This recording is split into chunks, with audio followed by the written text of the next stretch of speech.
স্ক্রিনে দেখা যাচ্ছে?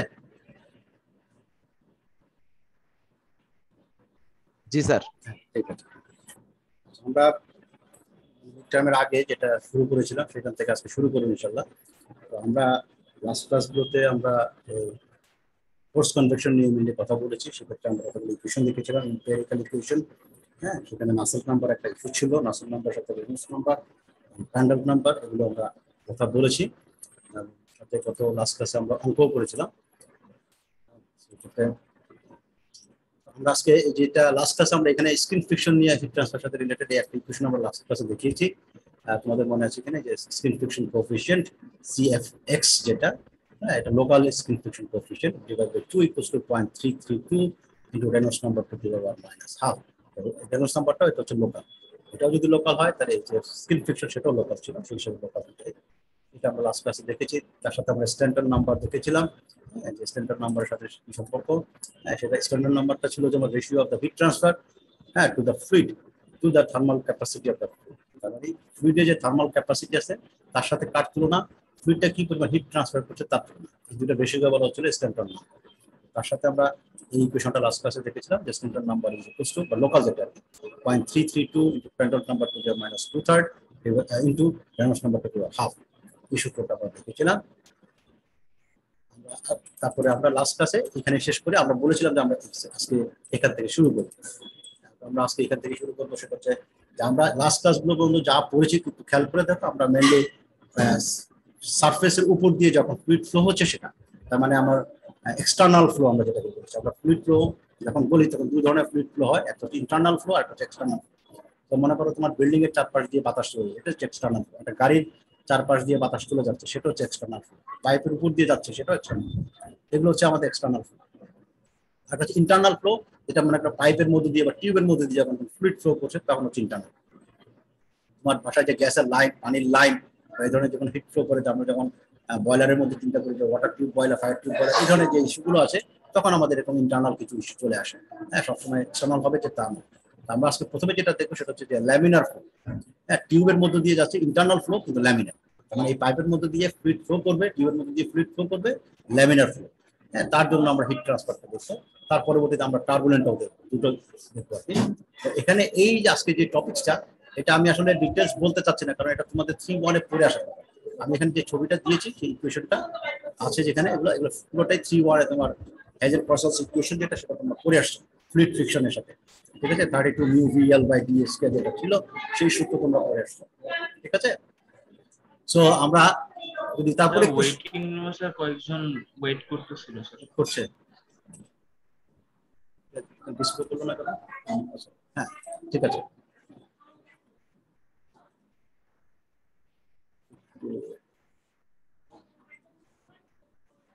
আসছে সবাই ওয়েটিং রুম থেকে? আমি একটু ক্লিয়ার করে নেব।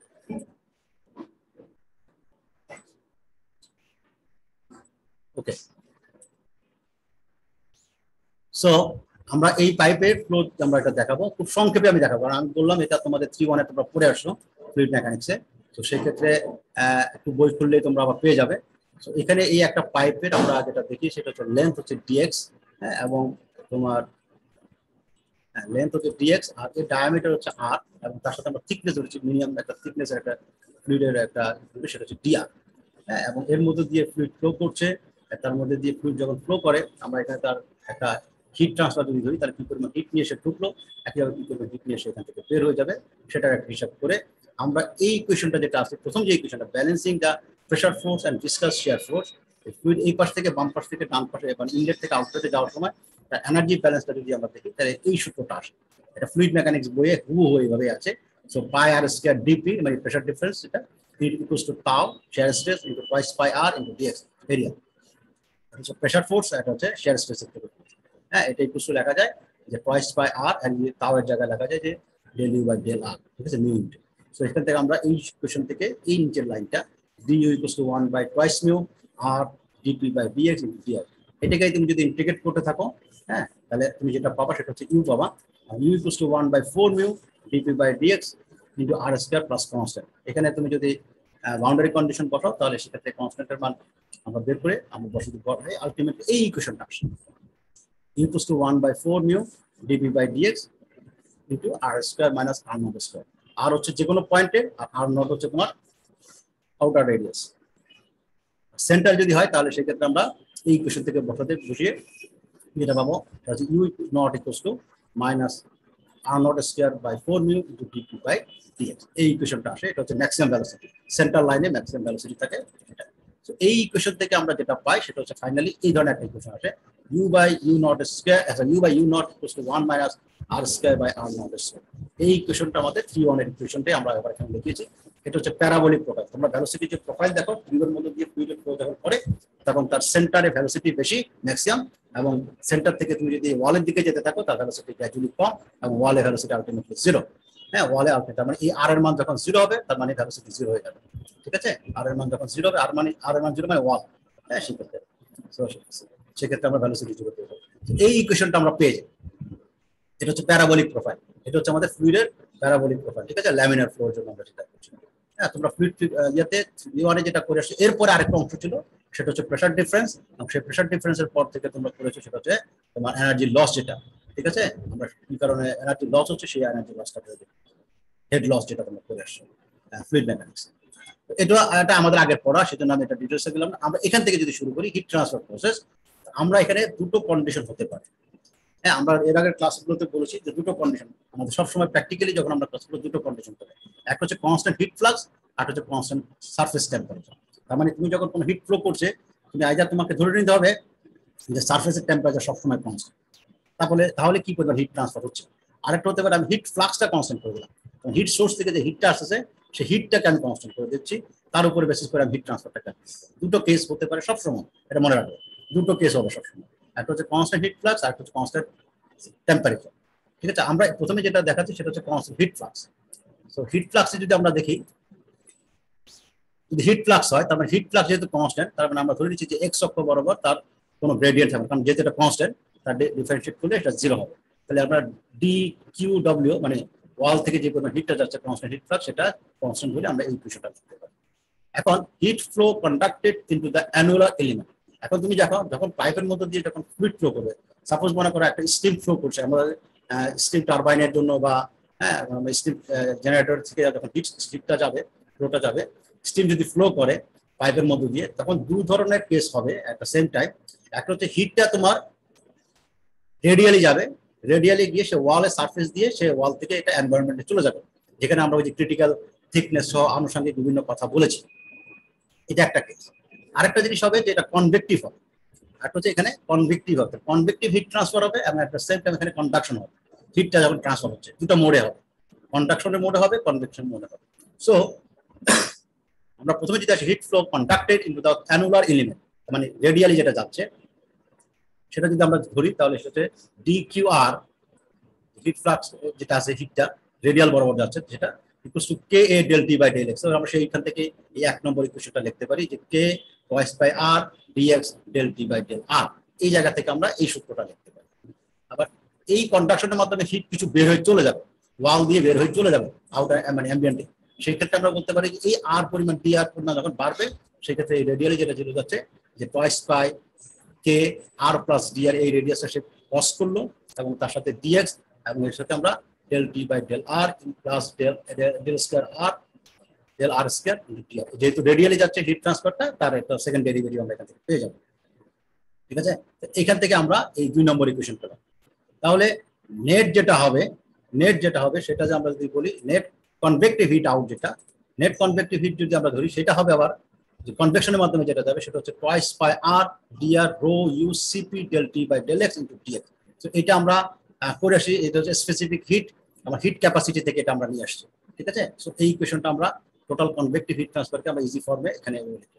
তাহলে 1 2 3 এগুলোকে আমি যদি সবগুলো যদি ব্যালেন্স করি, ব্যালেন্স করার পরে আমার যেটা আসবে সেটা হচ্ছে এনার্জি ব্যালেন্স যদি করি, তাহলে আলটিমেটলি এই ইকুয়েশনটা আমরা rho r rho cp u del t by del x dx dr, এটা তার সাথে হচ্ছে কে উপর থেকে আসছে, এটা ব্যালেন্স করলে যেখানে আসবে k into del t by del r plus r into del square r del square t del r square into dx dr. এই ইকুয়েশনটা আমার পাবে এনার্জি ব্যালেন্স।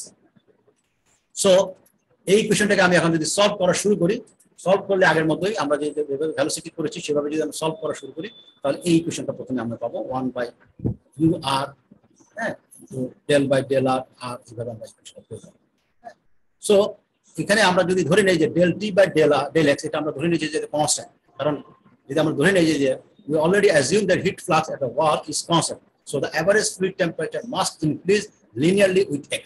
তার মানে আমার কার্সার যদি তুমি একটু খেয়াল করো, আমার যদি পানিটা এই পাইপটা যদি পাইপ হয়, এদিক থেকে যদি ডান দিক বাম দিক থেকে যদি ডান দিকে যেতে থাকে, আমি বলছি যে ওয়ালের হিট ফ্লাক্স কনস্ট্যান্ট, তার মানে এখান থেকে হিটটা ঢুকবে, একই পরিমাণ হিট ঢুকবে সব জায়গায় চারিদিকে। আমার কার্সার যদি খেয়াল করো, এদিক থেকে যা ঢুকবে ডান পাশে এদিক থেকেও একই পরিমাণ হিট পাইপের মধ্যে ঢুকছে, এদিকেও ডান দিকে যাচ্ছে। তার মানে কি যে ফ্লুইডটা বাম দিক থেকে ঢুকলো, যেহেতু সে একই পরিমাণ হিট ফ্লাক্সটা ঢুকতেছে প্রত্যেকটা পয়েন্টে, তার মানে সে যত সামনের দিকে যাবে তার টেম্পারেচার বাড়ার কথা।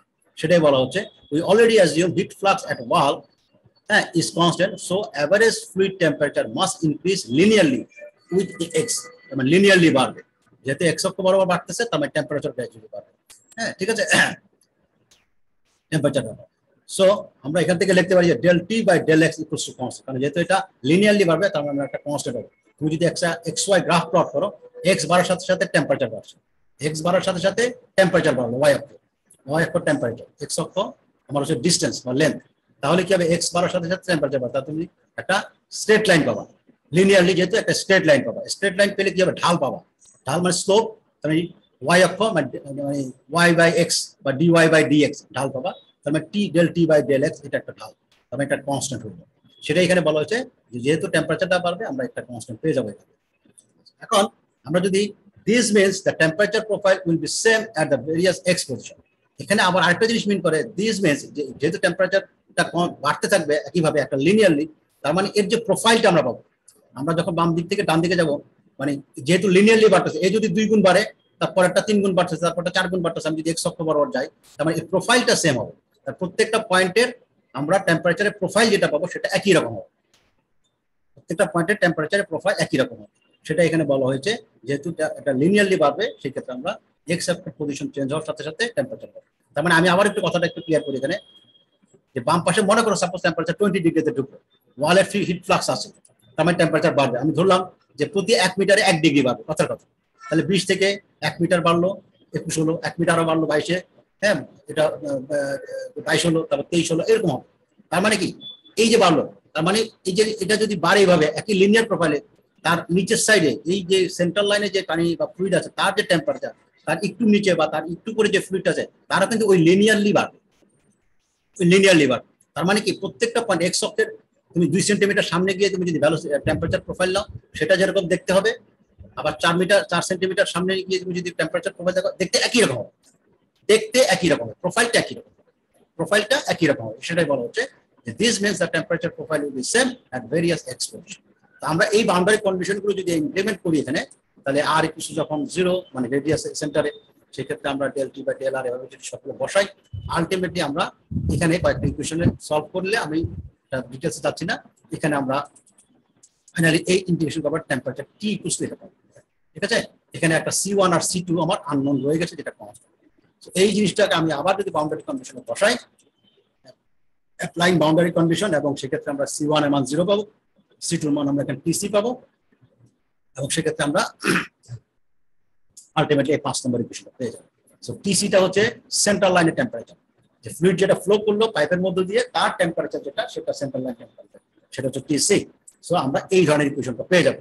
তো এখানে 1 বাই আলফা, আলফা হচ্ছে thermal diffusivity, del t by del x, u nought হচ্ছে তোমার হচ্ছে সেন্ট্রাল লাইনের যে ভেলোসিটি ইউ নট সেটা, আর নট হচ্ছে তোমার রেডিয়াস টোটাল, আউটার রেডিয়াস, আর বাকিগুলো তুমি বুঝতে পারছো এখানে কি আছে। সো এই ইকুয়েশনটা আপনার পাওয়া যাবে। এটাতে কি দেখা যাচ্ছে, এটা হচ্ছে যে তোমার পাইপের মধ্যে দিয়ে যখন কোনো ফ্লুইড ফ্লো করবে যার টেম্পারেচার ডিফারেন্স আছে, তাহলে সেই ক্ষেত্রে হিট ফ্লো যখন করবে তার পাইপের যে ফ্লুইডটা আছে তার বিভিন্ন পয়েন্টের টেম্পারেচারটা আমি বের করতে হবে। তার মানে রেডিয়াল বরাবর আমি বিভিন্ন পয়েন্ট যদি নেই, তাহলে তার টেম্পারেচার প্রোফাইল কি সেটা আমি এখান থেকে ইজিলি পেয়ে যাবো। এটাই হচ্ছে আমাদের এই মেইন ইকুয়েশনটা। এতটুকু ঠিক আছে?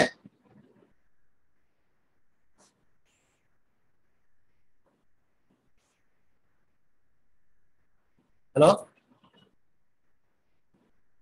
জি স্যার। হ্যাঁ, ওকে, Yes, sir. Yes, sir. হ্যাঁ, থ্যাংক ইউ। হ্যাঁ, তাহলে এই 5 নম্বর ইকুয়েশনটা আমরা দেখলাম। এখন আমাদের একটু এখানে একটা নতুন জিনিস আসছে, একটু খেয়াল করো।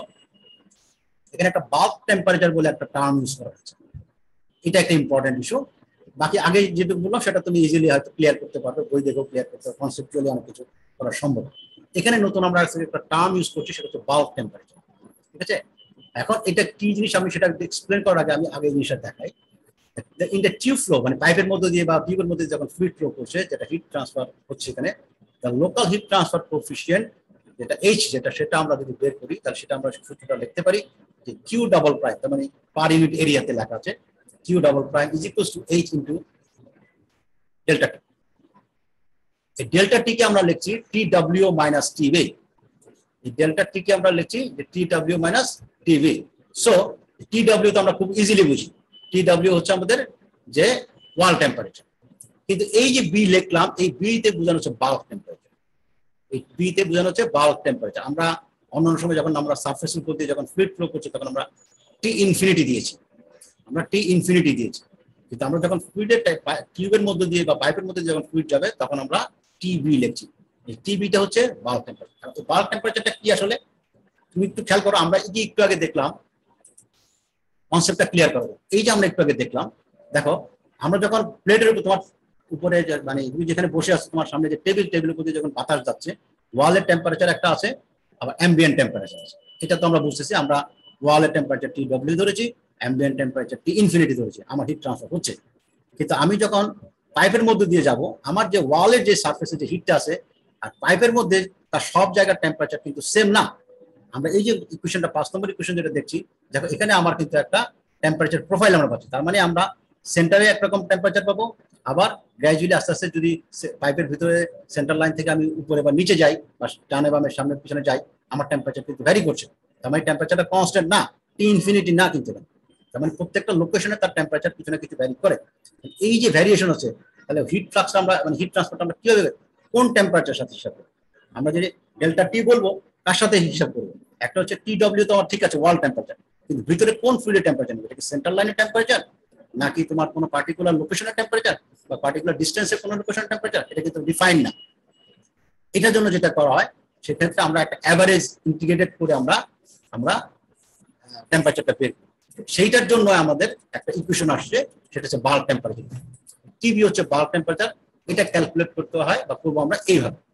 তো এখানে আর কিছুই না, একটা হচ্ছে টোটাল যে হিটটা সে ক্যারি করতেছে, হ্যাঁ, আরেকটা হচ্ছে যে তোমার টোটাল যে হিটটা, ঠিক আছে, মানে টোটাল হিট যে কন্টেন্ট করতেছে আর যেটা হিটটা সে নিচ্ছে, এই দুটার মধ্যে রেশিও যেটা, সেটা বলা হচ্ছে বাল্ক টেম্পারেচার। তার মানে তুমি দেখো rho twice by r dr u cp into t, শুধু টিটাই উপরে পার্থক্য। তো এটাকে তুমি যদি 0 থেকে r0 পর্যন্ত পাইপের রেডিয়াস বর্গ যদি ইন্টিগ্রেশন করো, তাহলে টোটাল যে হিট যেটা আছে সেটা ক্যাপাসিটি যেটা আছে সেটা, আর টোটাল হিট ট্রান্সফার যেটা হচ্ছে, এই দুটো রেশিওকে আমরা বলছি বাল্ক টেম্পারেচার। সো আলটিমেটলি এই ইকুয়েশনটা যদি 6 নম্বর ইকুয়েশন সলভ করো, তুমি টিবিটা পেয়ে যাবে। টিবিটা তুমি যদি পেয়ে যাও, দেন তুমি এই ইকুয়েশনে বসিয়ে দিলে তোমার হিট ফ্লাক্স চলে আসবে। অল্টারনেটলি আরেকটা জিনিস করা যেতে পারে, সেটা হচ্ছে আমরা টিবিটা ক্যালকুলেট করতে পারি। এই 6 নম্বর ইকুয়েশনকে যদি আমরা 5 নম্বর ইকুয়েশনে বসাই এবং এটাকে যদি রিজলভ করার চেষ্টা করি, তাহলে আমরা একটু অন্যভাবে আমরা এখান থেকে বের করতে পারি যে TB equals to TC plus এই ইকুয়েশন। তার মানে এখানে দেখো টিসিটা কি, আমরা সেন্ট্রাল লাইনের টেম্পারেচার, এটা হয়তো তুমি থার্মোকাপল দিয়ে মেজার করতে পারবে। যখন ফ্লুইড ফ্লো করছে, তার থার্মোকাপল দিয়ে তুমি কোনো একটা পার্টিকুলার লোকেশনে পয়েন্টের সেন্ট্রাল লাইনে তার টেম্পারেচার প্রোফাইল থেকে একদম পেয়ে যাবে টিসি, এটা মেজার করা সম্ভব। সো সেই ক্ষেত্রে তুমি যদি ইকুয়েশনে বসাও, then you will get the tb bulk temperature. আরেকটা হচ্ছে একইভাবে তুমি টিডব্লিউ পেয়ে যেতে পারো, যদি এটা কনস্ট্যান্ট হিট ফ্লাক্স হয়ে থাকে। কনস্ট্যান্ট হিট ফ্লাক্স হয়ে থাকে, ইনার সারফেসের টেম্পারেচার তুমি এটা পেয়ে যাবে। এই আরেকটা ওয়েতে এটা করা সম্ভব, এখান থেকে আমরা হয়তো ইকুয়েশনে বসিয়ে ক্যালকুলেট করতে পারবো। সো আলটিমেটলি এই হিট ট্রান্সফার কোএফিশিয়েন্ট বের করার জন্য আমরা যদি বসাই, আমরা এই সূত্র আমরা অলরেডি জানি, হ্যাঁ, এই এইচ কিভাবে বের করতে হয়, হ্যাঁ, 9 নম্বর ইকুয়েশনটা এটা আমরা জানি। এখানে টি ডাব্লিউ মাইনাস টিবি বসানো হয়েছে, আর কোনো কিছু না, বাকি সব জিনিস আগের মতোই আছে। হ্যাঁ, কন্ডাক্টিভ হিট ট্রান্সফার এবং কনভেক্টিভ হিট ট্রান্সফার রেশিওর মধ্যে থেকে, এবং সেটাকে তুমি যদি রিরাইট করো, এই ধরনের ইকুয়েশন আমরা দেখেছি, তো সেখান থেকে এই যে ডেল টি বাই ডেল আর এটাকে বাম পাশে নিয়ে এসে বাকি যদি সব সলভ করার শুরু করো, আলটিমেটলি তুমি যেটা পাবে সেটা হচ্ছে এইচ পাবে। আমরা কিন্তু এটা এইচ এর জন্য আনছি, আমরা কিন্তু এটা এইচ এর জন্য 9 নম্বর ইকুয়েশনটা কিন্তু এইচ এর জন্য। তো তুমি যদি সব এভাবে বসাতে থাকো, আলটিমেটলি যেটা আসবে সেটা হচ্ছে h equals to 24/11 into k by r not. তো এখন ইকুয়েশনটা অনেক সহজ হয়ে গেল। কিভাবে সহজ হলো? যে শুধু থার্মাল কন্ডাক্টিভিটি যদি জানি এবং আর নট ডায়ামিটার যদি জানি, we can calculate the H heat transfer coefficient. So ultimately যেটাকে লেখা যায় আরো সহজভাবে 48/11 into K by D naught হচ্ছে ডায়ামিটার। সো পাইপের ডায়ামিটার জানা থাকলে you can calculate that H. So এখান থেকে তুমি যদি এইচ যেহেতু জানো, তুমি এখন নাসেল নাম্বার বের করতে পারো। Nusselt number equals h d nought by k. তো তুমি যদি এইচ ডি নট বাই এখানে যদি বসাও, আলটিমেটলি দেখো এটা খুব সুন্দর একটা জিনিস চলে আসছে, সেটা হচ্ছে 4.364। সো এখানে একটা মেইন। তাহলে এখন দেখো আমরা এই জিনিসটা কি পেলাম, এটা হচ্ছে 4 পয়েন্ট একটা কনস্ট্যান্ট ভ্যালু। তার মানে নাসেল নাম্বারটা যখন পাইপের মধ্যে দিয়ে ফ্লুইড যখন ফ্লো করবে, তার নাসেল নাম্বারটা কিন্তু কনস্ট্যান্ট। তার নাসেল নাম্বারটা একটা কনস্ট্যান্ট ভ্যালু। তার মানে এইটা কন্ডিশনটা কি? কন্ডিশনটা হচ্ছে যে কনস্ট্যান্ট হিট ফ্লাক্স হতে হবে। কনস্ট্যান্ট যদি হিট ফ্লাক্স হয় এবং যদি ফুললি ডেভেলপ ফ্লো, তারপর laminar flow, fully develop laminar flow যদি হয়, তাহলে এই নাসেল নাম্বারটা কনস্ট্যান্ট। তো পরীক্ষার একটা কমন কোশ্চেন হতে পারে এটা, show or prove that Nusselt number is equals to 4.364 when fluid is flowing in laminar flow in a through a pipe at constant heat flux condition. এরকম যদি হয় তাহলে তোমার এই প্রশ্নটা তোমার পরীক্ষায় তুমি এটা দিয়ে দিবে। প্রথম থেকে ততটুকু দেখালো, এগুলো তুমি দিয়ে 4.364। ঠিক আছে, এটা পরীক্ষার একটা কোশ্চেন যে show that the Nusselt number is a constant 4.364। আমি সেক্ষেত্রে কন্ডিশনটা বলে দিলাম, তুমি আমাকে প্রুফ করে দেখাবে। ঠিক আছে কথা? ওকে। সো এরপরে আমরা একটু আরো অনেকগুলো ইকুয়েশন আছে বইয়ের মধ্যে, ইকুয়েশনের শেষ নেই, তুমি চাইলে অনেক কিছু করতে পারো। অতগুলো তো আসলে দেখানো সম্ভব না, সিলেবাস অনেক আরো বাকি আছে, বা আমাদেরও সিলেবাস অনেক কভার করতে হবে। তো আমরা একটু এবারে এখনই এই জায়গায় একটু সংক্ষেপে চলে যাব, যেগুলো হয়তো জানার জন্যই আমরা বলবো আর কি। হ্যাঁ, এখানে দেখো empirical relation for the force convection. আমরা একটু আগে ল্যামিনারটা দেখেছি, এটা হচ্ছে টার্বুলেন্ট ফ্লুইড। সো আগের মতোই সবকিছু আছে, এই যে আমরা এখানে ফ্লুইড ফ্লো করছে, টার্বুলেন্ট ল্যামিনার জায়গায় শুধু টার্বুলেন্ট বসিয়েছি। সো আমরা এখানে এম সিপি ডেল্টা টি, আমরা এখানে টিবি 2 মাইনাস টিবি 1, তার মানে এখানকার বাল্ক টেম্পারেচার আর এই পয়েন্টের বাল্ক টেম্পারেচার, যেহেতু টার্বুলেন্ট ফ্লো আমরা দুটো নিচ্ছি। সো আমরা এখান থেকে যদি হিসাব করি, হ্যাঁ, এই বাল্ক টেম্পারেচার এখানে এনি এক্স লোকেশন আমরা যদি সব বসাই এখানে, আমি সহজে ইকুয়েশনটা দেখাচ্ছি এখানে। আলটিমেটলি এই 3 নম্বর ইকুয়েশনটা, এটা হচ্ছে টার্বুলেন্ট ফ্লো। এটা হচ্ছে টার্বুলেন্ট ফ্লো এর জন্য পাইপের জন্য, যখন পাইপের মধ্যে দিয়ে ফ্লুইড ফ্লো করবে তখন, তাহলে Nusselt number is equals to 0.023 into Reynolds number to the power 0.8 into Prandtl number to the power n। এবার পাশে বলে দিয়েছি কি, for fully develop turbulent flow in a smooth tube বা পাইপ। স্মুথ পাইপ যদি হয় বা টিউব যদি হয়, সেই ক্ষেত্রে তার জন্য আমার টার্বুলেন্ট ফ্লোর জন্য এই নাসেল নাম্বার। তাহলে আমরা একটু আগে ল্যামিনার ফ্লোর জন্য দেখেছি নাসেল নাম্বার কত ছিল, 4.364 সেটা ছিল। কিন্তু যখন এটা টার্বুলেন্ট হলো তখন সূত্রটা কিন্তু ডিফারেন্ট হয়ে গেছে। টার্বুলেন্ট ফ্লো তখন এখানে রেনল্ডস নাম্বার এবং প্রান্ডল নাম্বার। যেমন ল্যামিনার ফ্লো যদি হয়, আবারও খেয়াল করো, is independent of Reynolds number, is independent of Prandtl number. কিন্তু যখনই টার্বুলেন্ট ফ্লো আসছে তখন কিন্তু সে রেনল্ডস নাম্বার উপর dependent, at the same time Prandtl number উপর ডিপেন্ডেন্ট। এবং সেক্ষেত্রে এই n এর মান যেটা আছে প্রান্ডল নাম্বার উপরে, এই n এর মান 0.4 হতে পারে, 0.3 হতে পারে। 0.4 কখন হবে? For heating of the fluid, মানে ফ্লুইডটাকে যখন তুমি হিট করছো তখন। আর 0.3 হবে কখন? যখন কুলিং অফ দ্য ফ্লুইড, তখন ফ্লুইডটা যখন ঠান্ডা হচ্ছে। একটা হচ্ছে পানি বা ফ্লুইড যখন গরম করছো তখন তার জন্য একটা, আর যখন ঠান্ডা হচ্ছে তখন একটা। ঠিক আছে? এখন there are few specific equation for equation 3 based on Reynolds number and Prandtl number। এটা আরো বইতে আরো কিছু স্পেসিফিক ইকুয়েশন দেওয়া আছে। এখানে দেখো এই হচ্ছে জিনিসটা, যে আরো অনেক ইকুয়েশন দেওয়া আছে। ইন জেনারেল ফর্মে যদি আমরা লিখি তাহলে এখানে সি, এখানে এটা দেখো এই যে সি, আচ্ছা খেয়াল করো, C into Reynolds number to the power m into Prandtl number to the power n. এই এম আর এন এর মানটা ডিফারেন্ট হবে। ঠিক আছে, এম এবং এন এর মানটা ডিফারেন্ট হবে, সি এর মানটা ডিফারেন্ট হবে। আমরা এখানে যেটা দেখিয়েছি, এই সি এর মানটা হচ্ছে 0.023, এম এর মান যেটা দেখিয়েছি সেটা হচ্ছে 0.8, এন এর মানটা আমরা বলেছি এরকম। কিন্তু এখানে হচ্ছে বিষয়টা খেয়াল করে, এই জায়গাটা খুব খেয়াল করে, যারা ভবিষ্যতে হয়তো এই লাইনে অনেকে কাজ করতে পারো, এটা এমন না যে এটা তোমার লাগবে না, সেটা না। যখন আমরা রিসার্চ করি বা বাইরে যারা মাস্টার্স করেন, পিএইচডি করেন, বা যারা রিসার্চ করেন হোয়াট এভার, এই যে তোমার যে এক্সপেরিমেন্ট, আমি এর আগে একদিন হয়তো বলেছিলাম, তোমার যে এক্সপেরিমেন্টাল সেটআপ, যে কন্ডিশন, আরেকজনের আরেকটা সেটআপে সেইটা একই কন্ডিশন নাও হতে পারে। হয়তো মেকানিজম একই, তুমি একই রকম কাজ করার চেষ্টা করছো দুজনেই, কিন্তু এক একজনের এক এক রকম। সো তুমি যদি একটু জাস্টিফাই করো, তোমার যখন ইকুয়েশনগুলো তুমি যখন করে ডাটাগুলো নিয়ে তুমি যখন বসাবে রেজাল্টে, তখন তুমি হয়তো এরকম একটা কিছু ডাটা পেলে, তুমি হয়তো একটা লগ লগ স্কেলে তুমি হয়তো প্লট করে এরকম একটা গ্রাফ পেলে। তোমার এই গ্রাফের যে ভ্যালুটা আসবে, গ্রাফে এই লাইন যেটা ড্র করবে তার যে ভ্যালুটা আসবে, এই ভ্যালু থেকে তুমি হয়তো একটা এই যে 0.023 পেয়েছো, এটা হচ্ছে রেনল্ডস নাম্বার টু দি পাওয়ার 8 পেয়েছো, 0.8 পেয়েছো, রানডাউন নাম্বার টু দি পাওয়ার 0.4 পেয়েছো। কথা তোমার ফ্রেন্ড যে আরেকজন আরেক জায়গায় কাজ করছে, সে হয়তো এখানে 0.23 জায়গায় হয়তো 0.25 পেলো। কথা 0.8 এর জায়গায় হয়তো 0.79 পেলো, 0.4 এর জায়গায় হয়তো 0.41 পেলো, হোয়াট এভার। এই যে আরেকটা পেলো, সেটাও আরেকটা। মানে তোমার যে কাজ সেটাও কিন্তু কেউ বলতে পারবে না যেটা ভুল, আর তোমার ফ্রেন্ডের যে কাজ সেটাও কেউ বলবে না যেটা ভুল। তার মানে তোমাকে শুধু চাকরি করতে হবে, জাস্টিফাই করতে হবে তোমার রেজাল্টটা অ্যাকুরেট এবং সব দিক থেকে এটা তুমি কনসিডার করেছো। তার মানে এই যে আমরা ইকুয়েশনগুলো পাই, এই ইকুয়েশনগুলো বিভিন্ন কন্ডিশনের জন্য আমরা বিভিন্ন রকম ইকুয়েশন পাই। সেটা নিয়ে এখানে বলা হয়েছে যে প্রথমে there are few specific equation for equation 3 based on Reynolds number and Prandtl number। এই জন্য একটা জেনারেল ফর্মে দিয়েছে, তুমি বইতে বেশ কিছু ইকুয়েশন পাবা যেখানে সি এর মান ডিফারেন্ট, এম এর মান ডিফারেন্ট, এন এর মান ডিফারেন্ট, পাশে কন্ডিশন বলে দেওয়া আছে। সো তার উপর বেসিস করে তুমি সি এর মানটা, এম এর মানটা, এন এর মানটা, আমি যদি পরীক্ষা অঙ্ক দেই তাহলে সেক্ষেত্রে তুমি ওইভাবে কনসিডার করে সি এর মানটা, এম এর মানটা, এন এর মানটা চুজ করে জাস্টিফিকেশন করবে।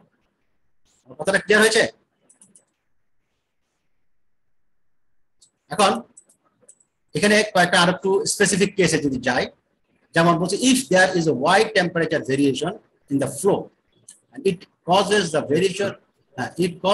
variation of the fluid properties, তখন আমরা যদি চিন্তা করি যখন আমাদের টেম্পারেচার ভেরিয়েশনটা অনেক বেশি, if there is a wide temperature variation in the flow, তার মানে তুমি ফ্লুইডের যে টেম্পারেচার ঢুকছে আর বের হচ্ছে যেটা, তার মধ্যে টেম্পারেচার ডিফারেন্স অনেক। মনে করো সাপোজ 500 টেম্পারেচারে ঢুকলো, হয়তো মনে করো 50 ডিগ্রি টেম্পারেচার বেড়ে গেলো, কারণ টেম্পারেচার ডিফারেন্সটা কিন্তু অনেক। আবার এমনও কেস হতে পারে যে তুমি 200 ঢুকলা, 150 শেষ হলো আউটলেট, তাহলে এখানেও কিন্তু টেম্পারেচার ডিফারেন্স, দুইটার মধ্যে কিন্তু অনেক পার্থক্য। একটা 500 ডিগ্রি ঢুকলো, 50 যদি বের হয় তার যে টেম্পারেচার ডিফারেন্স ইনলেট আউটলেট, আর 200 দিয়ে ঢুকে 150 দিয়ে বেরোলো, তার টেম্পারেচার ডিফারেন্স কিন্তু কম। সেক্ষেত্রে যখন এই ধরনের কেস হয়, তখন ইস্যু একটা যেটা রেজ করে সেটা হচ্ছে টেম্পারেচার ভেরিয়েশনের কারণে ফ্লুইডের প্রপার্টিস চেঞ্জ করে। আমরা খুব ভালো মতো এটা আমরা জানি যে টেম্পারেচারের উপর ডিপেন্ড করে কারা কারা, ডেনসিটি ডিপেন্ড করে, ভিসকোসিটি ডিপেন্ড করে, বিভিন্ন প্রপার্টিস গুলো আছে ফ্লুইডের যেগুলো ভ্যারি করে টেম্পারেচার। তখন এই টেম্পারেচার যখন খুব ওয়াইডলি ভ্যারি করে, তখন আমার এই ইকুয়েশনটা একটু ডিফারেন্ট হয়ে যায়। তখন যে ইকুয়েশনটা আসে সেটা হচ্ছে 0.027 into Reynolds number to the power 0.8, Prandtl number to the power 1/3 into mu by mu w. Mu by mu w এটা হচ্ছে to the power 0.14. সো এখানে কি জিনিসটা হচ্ছে all properties, এই লাইনটা ব্র্যাকেটে লেখা আছে, এটা খুব important. all properties should consider for bulk temperature। তার মানে তুমি এখানে Reynolds নাম্বারের জন্য যে প্রপার্টিস গুলো পাবা, Prandtl নাম্বারের জন্য যে প্রপার্টিস গুলো তোমার দরকার, সেগুলো সব তুমি বাল্ক টেম্পারেচারের জন্য পাবে, except mu w. Except mu w. Mu w is the viscosity at wall temperature. I mean mu w যেটা mu হচ্ছে viscosity, ওয়ালের viscosity যে ফ্লুইডে আছে তার viscosity, কিন্তু সেটা আমরা কনসিডার করব ওয়ালে যে টেম্পারেচার আছে তার উপরে, আর বাকি সব প্রপার্টিস গুলো আমরা বাল্ক টেম্পারেচার। এবং সেক্ষেত্রে আমরা এই ইকুয়েশনটা ইউজ করব। Nusselt number is equal to 0.027 into Reynolds number to the power 0.8 into Prandtl number to the power 1/3 into mu by mu w. এই mu সহ বাকি যারা আছে সবাই বাল্ক টেম্পারেচার হিসাবে, শুধু মিউ ডব্লিউ যেটা আছে আমরা ওয়ালের, সেটা শুধু ওয়াল টেম্পারেচার হিসাবে। ঠিক আছে? এবং এখানে আরেকটা কথা লিখে দেওয়া আছে, above equation for fully developed flow. Fully developed flow বুঝো? কেউ কি বলতে পারো ফুললি ডেভেলপড ফ্লো ফ্লুইড মেকানিক্সে? যে কোনো একজন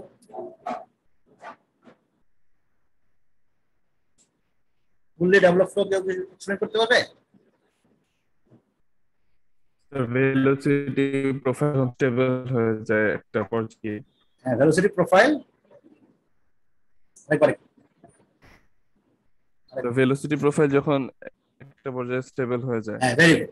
ভেলোসিটি প্রোফাইলটা যখন, মানে খুব সিম্পল ওয়েতে তুমি চিন্তা করো, মানে তোমার যখন একটা পাইপের মধ্যে যখন পানিটা ঢুকলো, কথা যখন জাস্ট ইন এন্ট্রেন্স, তার মানে কি হলো, আমরা যেটা পড়ে আসি sudden expansion, sudden contraction, entrance effect, এটা সেটা বহু কিছু তোমরা ফ্লুইড মেকানিক্সে তোমার স্যাররা বলেছে।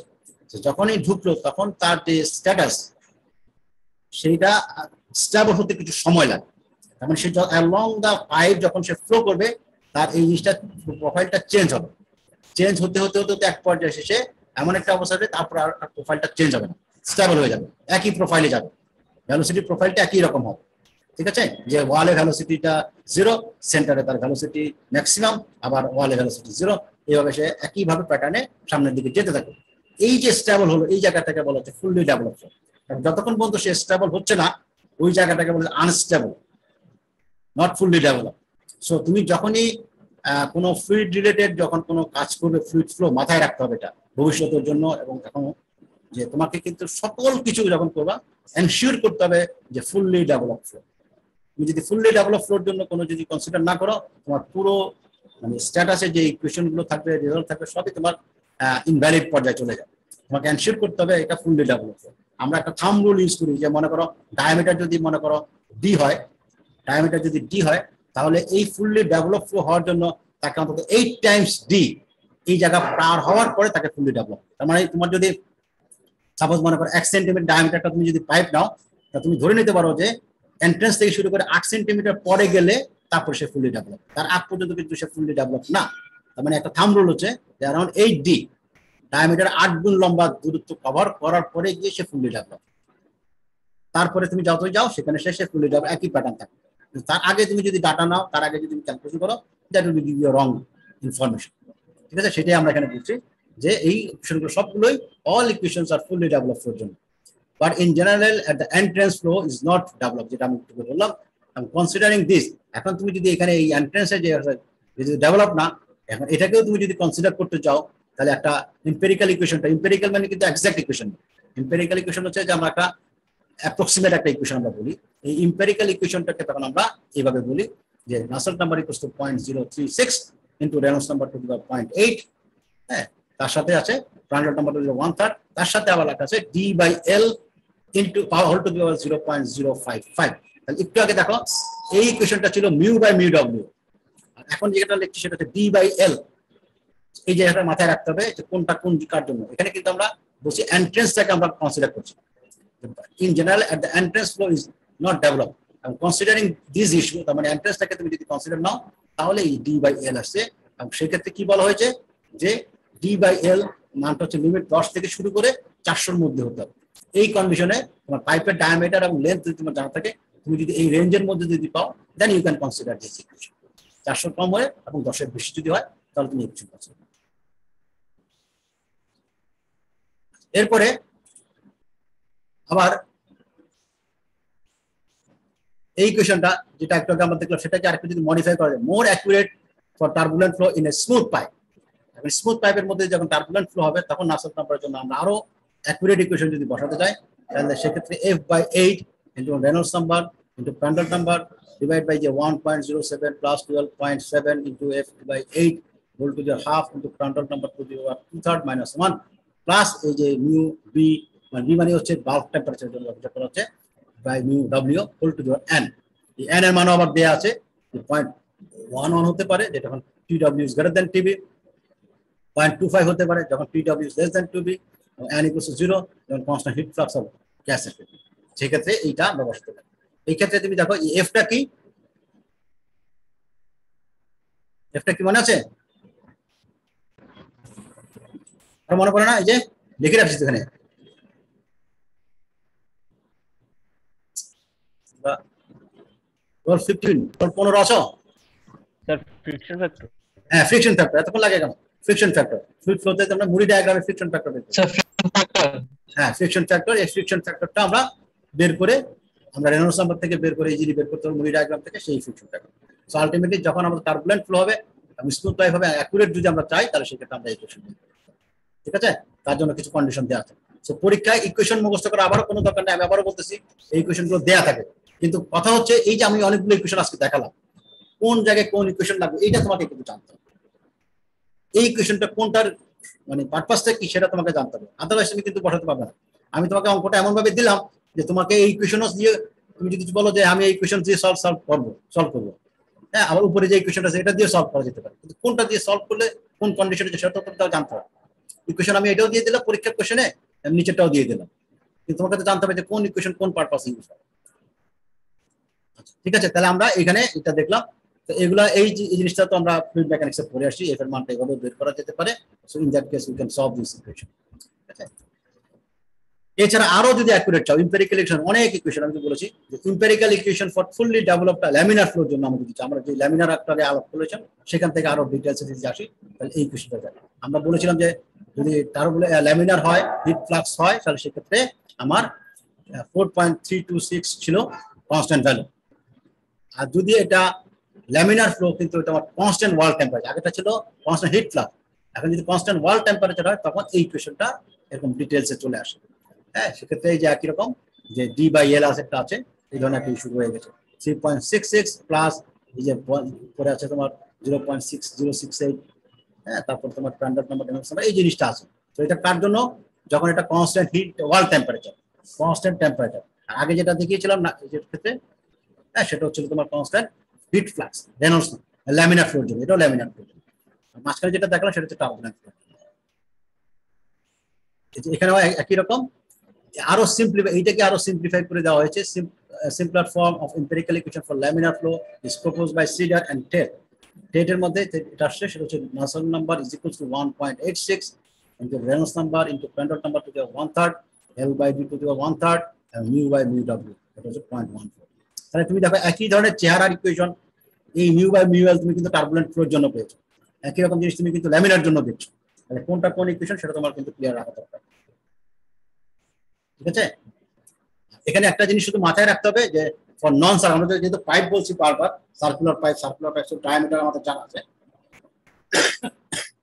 যদি তোমার নন সার্কুলার হয় তোমার মনে করো ক্রস সেকশন যদি তোমার রেক্ট্যাঙ্গেল শেপ হয় বা স্কোয়ার শেপ হয় হোয়াট এভার তখন তোমাকে হাইড্রোলিক ডায়ামিটার দিয়ে এটা কনসিডার এই যে ডি যেটা দেওয়া আছে ডিটা হচ্ছে তখন নন সার্কুলার যদি হয় তখন ডায়ামিটার হিসাব করতে হবে এবং সেক্ষেত্রে আমরা ডায়ামিটার হাইড্রোলিক ডায়ামিটার বলি যে হাইড্রোলিক ডায়ামিটার হচ্ছে 4a divide by p 4a হচ্ছে তোমার ক্রস সেকশন এরিয়া আর p হচ্ছে perimeter so you can calculate the hydraulic diameter সেই হাইড্রোলিক ডায়ামিটারটাই তুমি এই ডি বসাবে ঠিক আছে কথা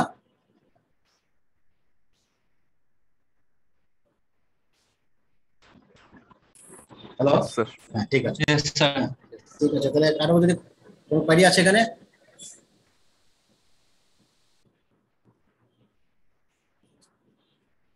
ঠিক আছে আমরা নেক্সট ক্লাসে আজকে এখন শেষ করলাম যেটা সেটা হচ্ছে তোমার ফোর্স কনভেকশন আমরা নেক্সট ক্লাস থেকে আমরা ন্যাচারাল কনভেকশন যেটা আছে সেটা আমরা শুরু করব এবং সেটা হয়তো দুটো লেকচার লাগতে পারে দুটো লেকচারের পরে আমরা আমাদের রেডিয়েশন চলে যাবো আর একটা বড় চ্যাপ্টার ঠিক আছে সো আমরা নেক্সট ক্লাস ইনশাল্লাহ আগামীকাল সবাই তো ক্লাস আছে ইনশাল্লাহ আমরা ন্যাচারাল কনভেকশন শুরু করবো ঠিক আছে আজকে এই পর্যন্ত রাখতে যাচ্ছি জি স্যার